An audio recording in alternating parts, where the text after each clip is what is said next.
Mesdames, Mesdemoiselles et Messieurs, bienvenue en ce nouvel épisode d'entrevue du Centre sur les politiques scientifiques canadiennes. Je me présente Othniel Manassé Godet, étudiant-chercheur à l'Université du Québec à Rimouski et aussi bénévole au Centre sur les politiques scientifiques canadiennes. Et aujourd'hui, je reçois M. Sébastien Charles, vice-recteur à la recherche et au développement de l'Université du Québec à Trois-Rivières. Nos échanges s'articuleront autour de la dynamique de recherche et de l'innovation. De prime abord, je tiens à souligner que le Centre sur les politiques scientifiques canadiennes est très reconnaissant du soutien de l'Université du Québec à Trois-Rivières et de votre soutien en tant que membre actif du Centre sur les politiques scientifiques canadiennes. Monsieur Charles, en tant que vice-recteur à la recherche et au développement de l'Université du Québec à Trois-Rivières, quelles sont les plus grandes forces de l'Université du Québec à Trois-Rivières et comment ces forces favorisent-elles l'innovation et le développement scientifique au sein de l'université? C'est une excellente question et puis c'est toujours un peu difficile comme vice-recteur à la recherche d'y répondre parce qu'on se dit si j'oublie tel groupe ou tel laboratoire de recherche, que vont penser les chercheurs si on ne les met pas de l'avant? Ceci étant, il faut faire des choix. Et je dirais que les forces de l'université, elles sont beaucoup autour des énergies.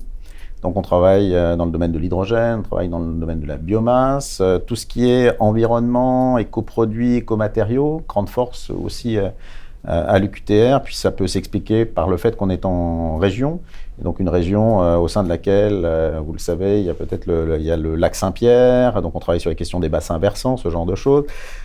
Tout ce qui est enfance, famille, on a des forces, études québécoises, donc on est une université généraliste qui couvre à la fois les sciences humaines, les sciences sociales, les sciences naturelles, le génie. Et puis, on a des infrastructures majeures qui permettent de nous distinguer aussi.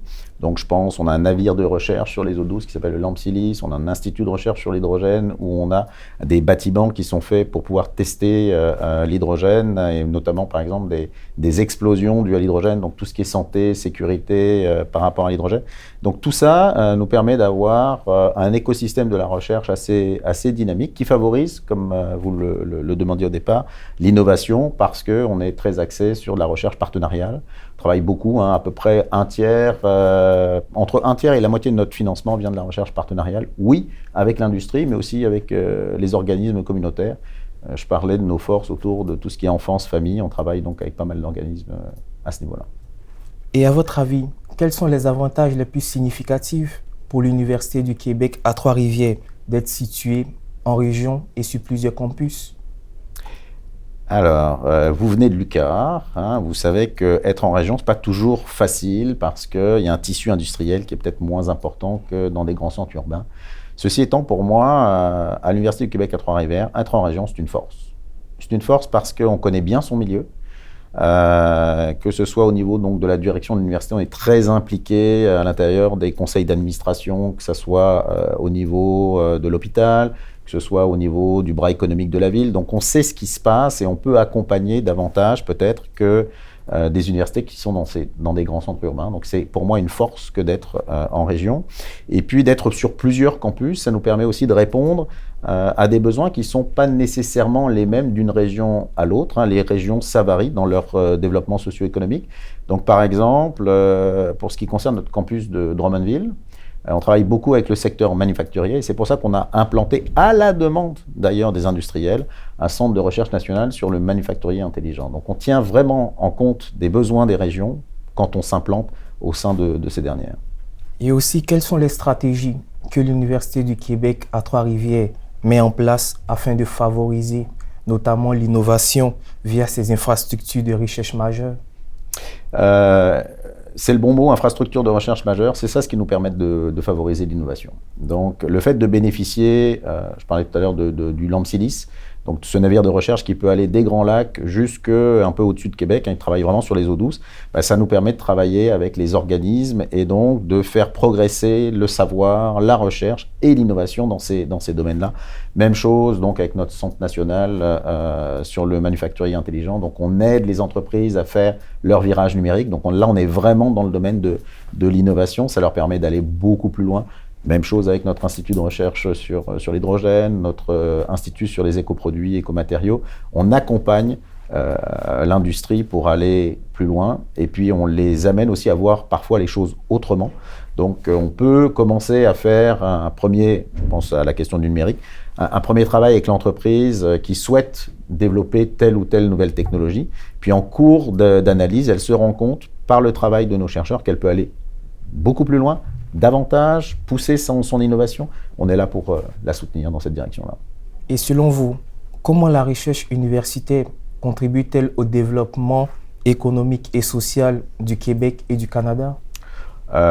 Les impacts de la recherche, à mon avis, sont quand même aujourd'hui assez bien documentés. Donc on voit que les dollars qu'on investit, puis nous, au sein de l'Université du Québec, on a fait cette analyse-là avec notre service de la direction de la recherche institutionnelle et on s'est rendu compte que chaque dollar investi au sein du modèle universitaire, que ce soit à l'UQAR ou que ce soit à l'UQTR, c'est entre 4 et 10 dollars de retombées socio-économiques pour la région dans laquelle l'université est investie. Donc on voit que le modèle universitaire, quand il est présent dans une région, a un impact réel sur l'économie de la région. Et à titre de vice-recteur à la recherche et au développement de l'Université du Québec à Trois-Rivières, quelles priorités pensez-vous mettre en œuvre pour maximiser l'impact de vos actions dans les mois et années à venir? C'est une excellente question. Je dirais qu'il y a plusieurs manières d'y répondre. La première, à notre niveau, on est en train de réfléchir à l'Université du Québec à Trois-Rivières à revoir notre structure de gestion académique pour être beaucoup plus souple et plus agile. Donc on s'en va vers une facultarisation de notre modèle. Et à l'intérieur de cette réflexion, je voudrais qu'on pousse davantage tout ce qui est valorisation de la recherche, développement d'affaires, partenariat. On est un petit peu à la croisée des chemins. L'université a grandi très vite les dernières années. On était 34e en 2018 dans le classement Research InfoSource. On était 28e l'année dernière. Donc on a eu une augmentation de plus de 150% de nos octrois de recherche. On a grandi très très vite. C'est un petit peu comme un homard qui est en train de muer, qui a besoin de changer de carapace. Donc une des premières actions, ça serait vraiment la gouvernance de la recherche et du développement à l'université en se dotant de ressources additionnelles qui nous permettraient d'aller plus loin.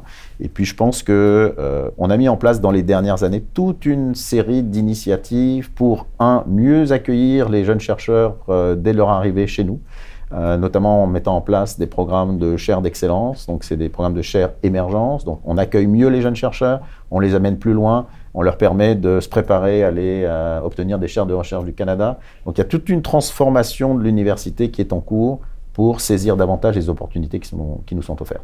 Et nous sommes presque à la fin de notre entrevue. Que pensez-vous de l'apport du Centre sur les politiques scientifiques canadiennes et de son rôle dans la communauté à titre de pôle de connexion, de mobilisateur de connaissances, d'incubateur de talents dans le domaine des politiques liées à la science et à l'innovation? Alors, pour moi, c'est un rendez-vous essentiel. Depuis que j'ai pris connaissance de son existence et que je suis venu, je me suis rendu compte que, au niveau formel, on apprend beaucoup de choses à travers les panels et puis on voit les grandes orientations de la recherche publique canadienne. Et puis ça nous permet aussi de rencontrer des collègues canadiens qu'on n'a pas nécessairement l'habitude de croiser, surtout quand ils viennent d'autres provinces. Donc c'est un lieu d'échange qui est extrêmement stimulant et fructueux. Et puis il y a tout le côté informel qui nous permet de voir donc les organismes subventionnaires dans un contexte qui est un peu différent, discuter avec eux, voir un petit peu comment eux ils mettent en place leurs programmes. Donc à la fois comme lieu d'échange formel et informel, c'est à mon avis le lieu de rencontre le plus fructueux qui existe actuellement au Canada. Donc j'espère, je lui souhaite longue vie, ça fait je pense 16 ans qu'il existe là. Espérons qu'il aura encore 16 belles nouvelles années devant lui, si ce n'est plus. Merci bien, M. Charles, d'avoir participé à notre série d'entrevues. C'est moi qui vous remercie.